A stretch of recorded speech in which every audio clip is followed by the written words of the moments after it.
John Dearman was 34 years old when he finally decided to realize his life's dream. After spending his entire career in printing, Dearman traded stability, predictability, and a steady paycheck for the subjective life of an artist. Well, I like any kind of art, but I do the sporting art because it's kind of my background. You know, I've hunted and fished all my life, and it's an expression of what I like to do. I opted to go with the painting and worked real hard at it. And after about 2 years, things started going fairly smooth.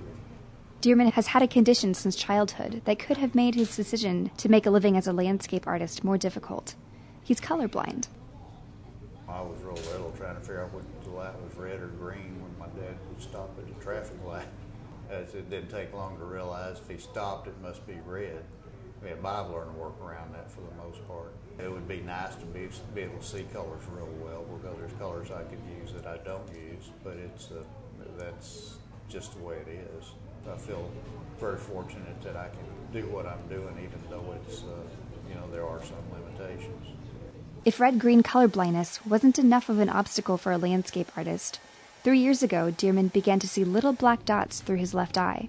7 surgeries later, Dearman has lost most of his vision in his left eye. I've still got a good eye.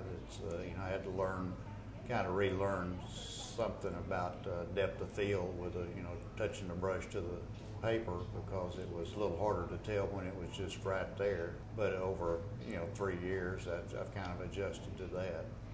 Despite these setbacks, which Dearman hardly notices, highlights of his career include painting for baseball star Nolan Ryan and even a portrait of George W. Bush and his father, back when the president was governor of Texas.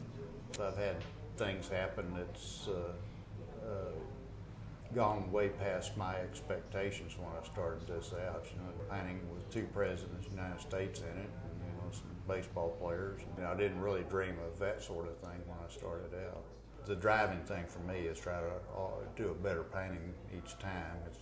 Once in a while I do what I feel like is my best painting to date, and that helps drive me a lot. So I don't know what will come next. It's probably going to be pretty tough to beat doing presidents of the United States, but who knows?